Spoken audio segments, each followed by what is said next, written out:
Mail-order twins were sent to the wrong ranch, but the widow whispered, "God finally sent you to me." Eliza and Emery stood at the ranch's weathered front gate, the dust swirling around them. They looked at each other, unsure. This wasn't the place they'd been promised. This wasn't their future. Clay, the ranch owner, stormed out of the house, his face twisted in confusion. "You too? What in the hell are you doing here?" His voice was rough, like the land he worked, filled with irritation and surprise. We're here for work," Eliza stammered. "We were told." "Don't matter what you were told," Clay interrupted, eyes narrowing. "You're on the wrong ranch." Emery tried to step forward. "You can still use us." "We'll work." Clay glared at them. "I'm not in the business of mistakes. But you ain't got nowhere else. So stay. For now." His words left a bitter taste in the air. Eliza and Emery exchanged a look, then followed him inside, feeling the weight of the mistake already hanging over them. This wasn't just a wrong delivery. Something darker was here, waiting for them. The house smelled of dust and old wood, the kind of smell that clung to your skin. Sarah stood in the corner, watching the twins as they unpacked their bags, her hands folded tightly in front of her. She didn't speak, just watched with eyes that seemed too tired for her age. Eliza caught Sarah's gaze, a silent weight in those eyes. She looked away quickly. Emery shifted uncomfortably, the quiet pressing down on them. "Ma'am, do you need help with anything?" Emery asked, breaking the silence. Sarah shook her head, her lips thin. "No," she spoke in a quiet, measured tone. "You'll work. That's all." The twins started on the chores, glancing back at her now and then. But the house didn't feel like a home. It felt like a tomb, like something heavy and forgotten lingered inside the walls. At night, strange noises crept through the dark, whispers too soft to make out, footsteps that didn't belong. Sarah's eyes never left the window, as if she were waiting for someone to return. Every now and then, her gaze would flicker to the twins, a silent warning. They were intruding on something far darker than they realized. The days dragged on, the twins working hard under the hot sun, but the land felt wrong. The earth beneath their feet seemed to shift in ways they couldn't explain, as if something buried deep was stirring. One evening, Sarah spoke, just barely. "My husband, Franklin, he was sheriff here once." Her voice was raw, worn thin from years of silence. "He made a deal with the Harpers. They killed him for it."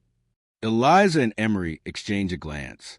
The name Harpers had been mentioned before, whispered like a curse. "Deal?" Emery asked, his voice cautious. Sarah nodded, eyes hollow. "A land deal. But it came at a cost, one that's still draining us." Her gaze hardened as she looked at the twins. "You don't know the power they hold here. Not just over the land, over everything." Clay's presence was heavier now, his grip on the ranch tightening, his bitterness towards Sarah growing clearer by the day. He would snap at her for no reason, his eyes full of something darker than frustration. The twins began to understand. This wasn't just a home. It was a battlefield, and they were caught right in the middle. The ground beneath the twins felt unsteady. The ranch, once a place of hard work, now seemed oppressive, as if the earth itself had a secret. At night, the wind howled through the cracks in the walls, carrying with it the scent of old grief. They could hear Sarah moving quietly through the house, like she was always watching something just out of sight. One evening, Sarah broke her silence. "My husband, Franklin, he was sheriff," she said, eyes distant. "The Harpers killed him."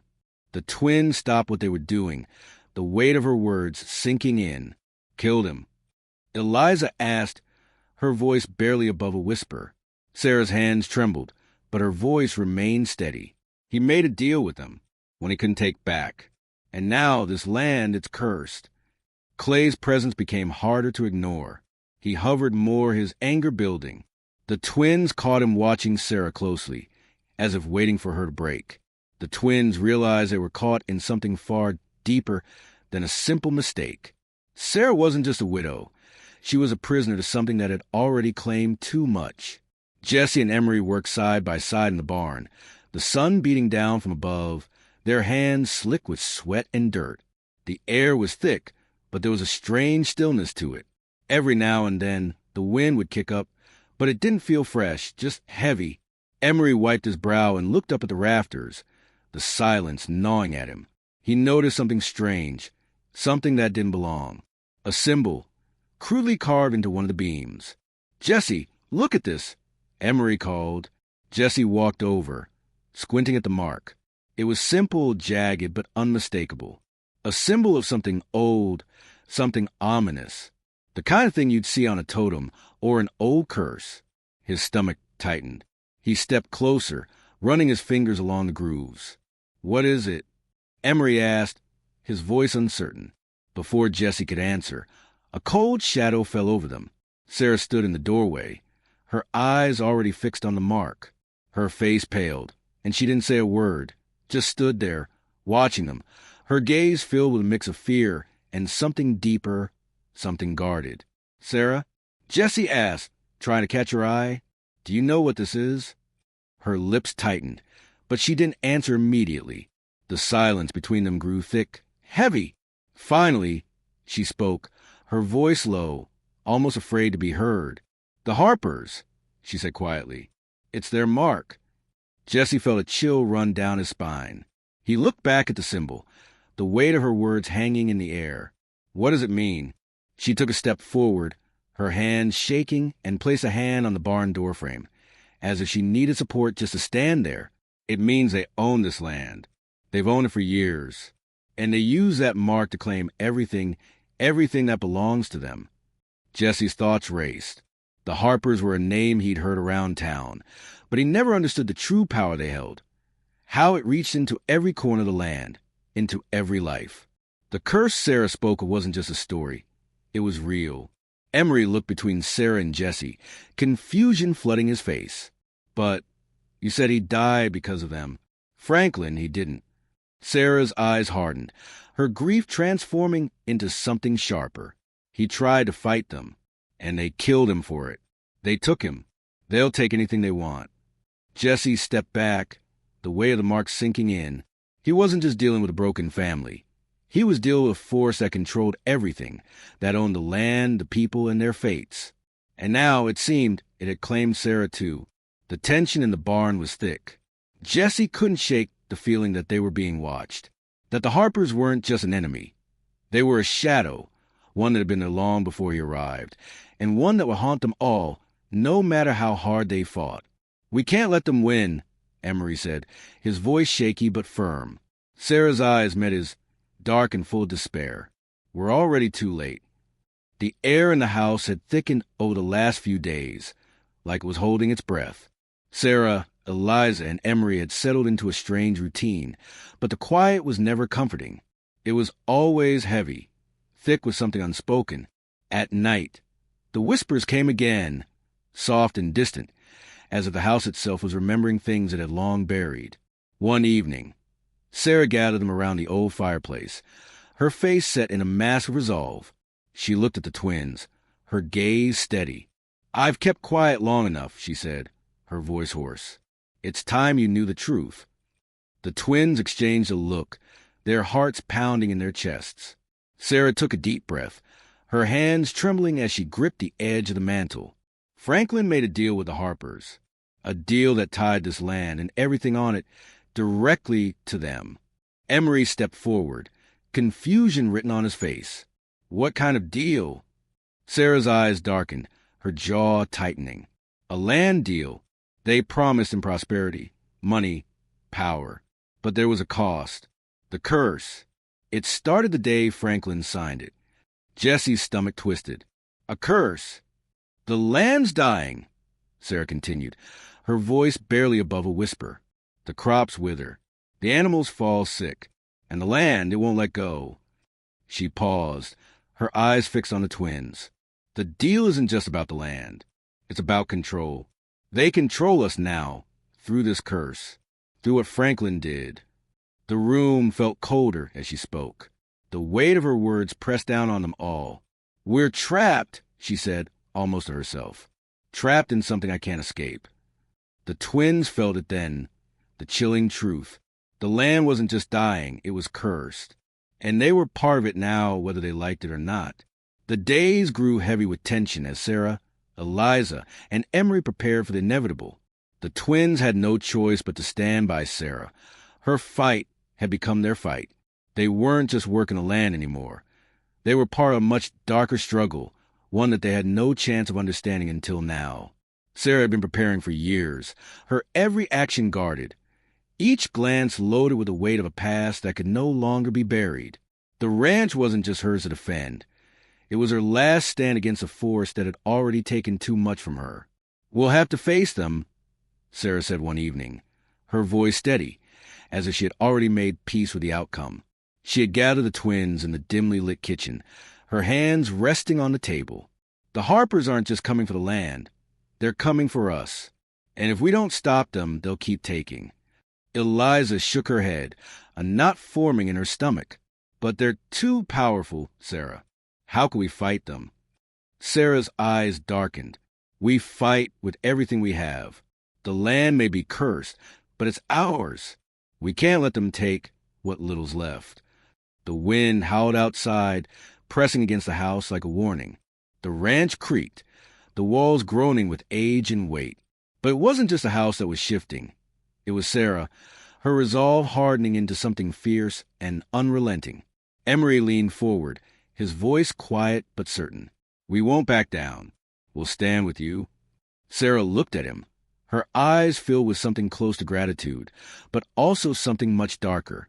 She stood, her movements sharp, and grabbed the rifle Franklin had left behind, the one she'd never let go of. She wiped the dust from it, her fingers tracing the worn wood, the same way she'd held it the night her husband had died. "This rifle," Sarah said, her voice rough, "is the last thing I have of him. I'll use it to protect what's left of this place." Clay had gone quiet, too quiet, as if he knew what was coming. He had his own debts to the Harpers, ones that had tangled him up long before the twins had arrived. But now, he was too afraid to speak, too afraid to interfere. He had made his choice when he let the twins stay. The reckoning was coming, and there was no turning back. The house stood like a broken sentinel, waiting for the storm. The twins, once strangers to this land, now felt its weight pressing down on them. They were a part of it now, and it was time to face what that meant. The Harpers were coming, and the land was ready for the battle that had been waiting for years. The Harpers arrived just as the sun dipped below the horizon, casting long shadows over the ranch. Sarah, Eliza, and Emery stood in the yard, rifles in hand, their faces hard and determined. The air was thick with anticipation, each breath sharp as they waited for the inevitable clash. The ground beneath them felt different, like it had taken a deep, steadying breath. This was the moment, the one they had been preparing for, whether they were ready or not. Clay stood behind them, silent, his own eyes cast downward. He hadn't said a word since Sarah had grabbed the rifle. She was no longer the quiet widow they'd first met. She was something else now, something darker, more dangerous. "They're here," Sarah muttered, her voice tight. Her eyes were locked on the road, leading to the ranch, her hands steady on the rifle. The twins tensed, their hearts pounding. They had heard the stories of the Harper family's brutality, of their control over the land and the people. But now, facing them, the stories felt too real. The Harpers weren't just some faceless power. They were flesh and blood, and they had come to take everything. Jesse looked over at Sarah, his voice low. "We won't let them take anything. Not now." Sarah didn't reply. She didn't need to. She knew what was at stake. They all did. The ground beneath them trembled, as if the land itself was preparing for the storm. The Harper family appeared, led by Caleb, their patriarch. His figure was as imposing as the ranch itself, tall, broad-shouldered, and carrying the weight of something far darker than just wealth. Behind him, his sons and a couple of hired guns trailed, their faces hard, their eyes full of contempt. "Sarah," Caleb called, his voice carrying across the yard, smooth and dangerous. "I see you've gathered your little army. It's too late. This land is mine." Sarah stepped forward, her rifle steady, her stance unshaken. "Not anymore, Caleb." The twins flanked her, their hearts racing. They had never been a part of anything like this before. But now they were in it, and they weren't going to let Sarah stand alone. You think you can fight us? Caleb sneered, his eyes flicking over the three of them. This land has already fought back, Sarah replied, her voice colder than Jesse had ever heard it. And it's not yours to take. Without warning, a shot rang out. The barn caught fire, the flames lighting up the night sky. The heat and chaos spread fast, consuming the old wooden structure. Sarah's eyes flashed toward the fire, a flicker of something. Maybe regret, maybe resolve, crossing her face. "Let it burn," she whispered. "Let all burn." The flames tore through the barn, turning the night into an inferno. The fire was no longer just a symbol of destruction. It was cleansing. It was the start of something new, a fight for their future, a fight for the land, a fight for survival. The fire was a reckoning, and no one, not even Caleb Harper, could stop it. The fire had burned through the night, and now, as the first rays of sunlight touched the scorched earth, there was nothing left but ashes. The barn, the fields, everything they'd fought for, everything they'd lost, had been consumed by the flames. The land that had been tied to the Harper family for so long was now marked by the burn, the smell of smoke heavy in the air. Sarah, Eliza, and Emery stood at the edge of the ruins, their faces grim, eyes distant.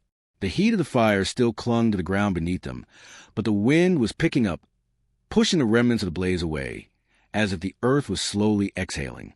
The wreckage was complete, but the silence that followed felt different than defeat. It wasn't the quiet of surrender. It was the quiet of something new, something raw, taking its first breath. "We did it," Emery said, though his voice was hollow, like he wasn't sure what it was anymore. Sarah didn't reply immediately. Her gaze was fixed on the smoldering remains of the barn, a mixture of relief and exhaustion written on her face. She had watched the fire burn everything she had left, her grief, her memories, her past, but it had also freed her, freed them all. "It's over," Sarah whispered, though her voice cracked. She wasn't just speaking of the fire. She was speaking of the land, of the curse, of the life she had been living in silence. "It's finally over." Eliza looked around, the weight of the destruction pressing down on her chest. "We've lost everything," she said, the words tasting bitter on her tongue. Sarah turned to her, a small, almost imperceptible smile pulling at the corners of her lips. "No, we haven't. We've lost things we didn't need. What's left? What's still standing? That's ours." Emery stepped forward, his hand resting on Sarah's shoulder. "What now?" Sarah stood tall, her eyes on the horizon, the sun casting a golden light over the land. "Now we rebuild. Not just the ranch, but everything. The land still breathes. So do we." The twins exchanged a glance, something new settling between them. There was no going back. The fight was over, but the work had only just begun. The fire had cleansed the land, but it had also given them something precious, a chance. As the sun rose higher, it was clear they had survived. Together, the future was uncertain, but they weren't afraid anymore. The fire had taken much, but it had also given them the freedom to build something new from the ashes. And this time, they would not let it burn.